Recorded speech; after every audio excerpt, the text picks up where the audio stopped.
having treats because Karen did good on her 2K. Woohoo!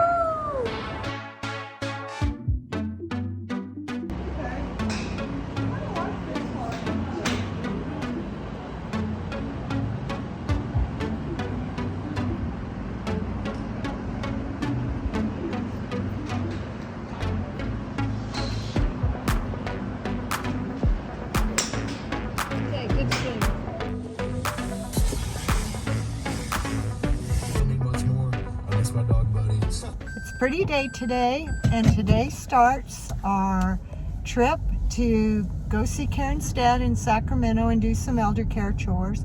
But first thing, we got to drop off Izzy, and we're not taking her to the kennel, we're taking her to Karen's sister.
We're in Sacramento. Karen is in visiting her dad. I stay in the car, and you might wonder, well, Irene, why do you stay in the car? And Karen's stepmother has dementia, and when I come in, it causes a lot of anxiety, like she doesn't know who I am, and so I feel uncomfortable. Tomorrow I am going in because it's Karen's dad's 92nd birthday. So a couple of interesting things happened. We were sitting on the airplane, and a woman sat next to us, and we got to talking, and we said we were going to see Karen's dad at a home, elder care home. She said, oh, my mother's in one, my mother's 100, and we said, is your mother's name Helen? And she said, oh, yes, she is. And I said, well, Karen's dad's in the same place, so that was what a small world to sit next to a woman whose mother is in the same place as Karen's dad. Her mother is 100, and she's declined a lot this last year, so we might not have Helen much longer. But some of the themes that come up is how much these homes cost. I mean, they're pretty expensive to keep your loved one in a home like this. And when people have dementia, the drugs they give them to keep them from being so anxious almost kind of sedates them and stuff, and that's scary to watch your loved one like that. And elder care is hard, y'all. It's hard. The decisions we make and all that, it's just hard. I'm happy to report I finished Broken Country. This was the book that I hoped I would finish in February because I want to get a Kindle book for my trip to Sacramento next week to see Karen's dad, and then for El Paso when I take care of my mother for a couple of weeks at the end of March. So I really liked this book a lot. I really did. And one thing I learned is that the author, Claire Leslie Hall, her last name is not Leslie Hall. And I'm going to read something from the acknowledgments. Let me get to that part where she explains what her last name is. And she said, I chose to publish Broken Country under the name Claire Leslie Hall to honor my late parents, Jean Leslie and William Hall. We did not have them for long enough, but the mark they made on the lives of my sisters and me has been everlasting. How do these get picked? Like, how does Reese Witherspoon pick her books? Do publishers send her a bunch of books and say, hey, Reese, pick one, or read them all, and whichever one you like, you pick?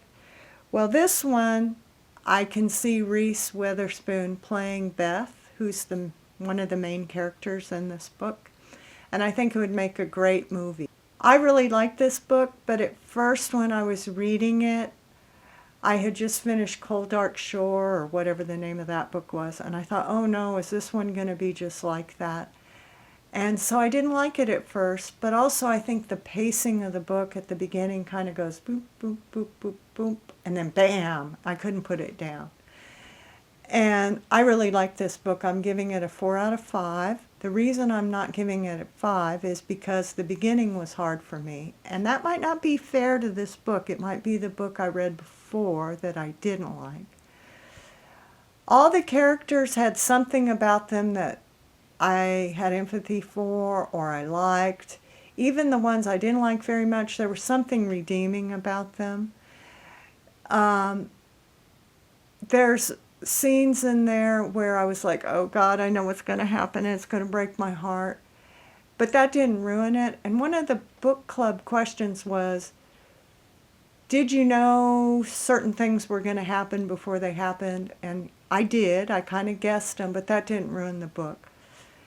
I liked that it was set in like 1968, around then. It didn't have any political stuff. It just had small town kind of gossipy stuff that we can all kind of relate to. So I would really recommend you get this. It has a love story, it has a trial, it has family stuff, it has small town stuff, it has class differences in it. But the main thing I think for me was that it reminded me of mistakes we make when we're young, and how certain people might manipulate our choices, and is that good or bad? And if we have a chance to redo something, would we want to? And does it work out good? So can you like go back to a past and recreate it? All that came up for me. I highly recommend this book, but I'm looking for something different. I think I might get a mystery or a murder or something. But you might go, well, what do you do when you're in the car? And we stopped at a store and we bought me some lemon heads to suck on. And I've been reading my new book. And my new book is I forget, Secret Life of Addie LaRue or something. Makes you think a lot. And it moves back and forth in time, but even though it's 300 years it's moving back and forth from, it's not hard to keep track of. So I'm going to go read my book. Every so often I realize I have fallen asleep.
Happy birthday to you.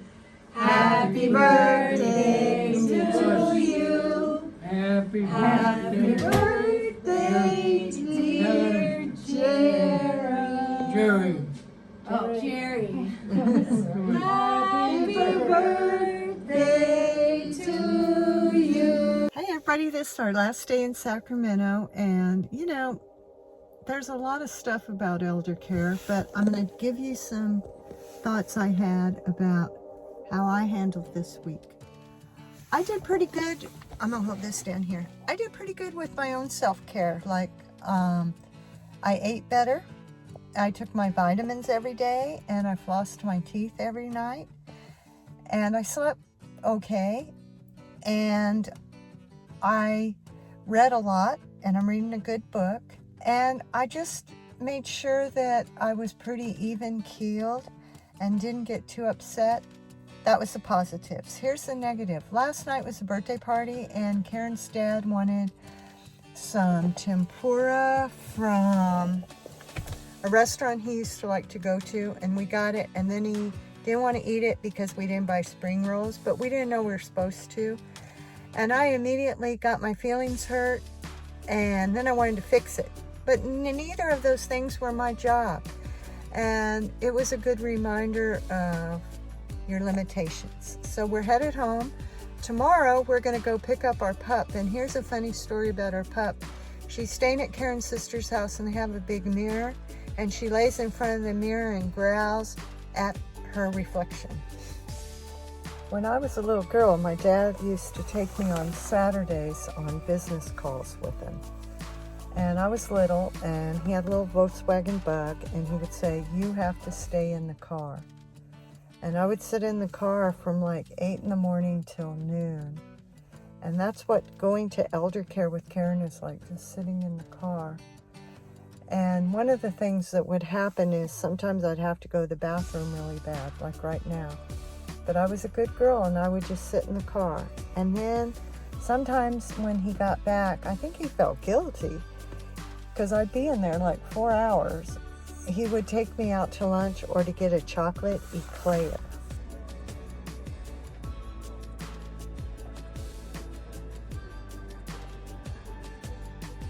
Well, another video from the car, but this time we're home in Seattle, but we're in the line to go to the ferry to pick up our dog Izzy. And Karen has run to get a latte because we only had soy milk at home, and coffee with soy milk is not cutting it for her today. It's raining, kind of fits my mood. So anyway, elder care for Karen is coming to an end now, and it looks like I may have some family drama with my elder care coming up. So stay tuned for that. That'll be next week and the following week. For all of you doing elder care and all of us in this boat, it's tough. And where do you draw the line from taking care of your mother or your father or siblings and taking care of yourself?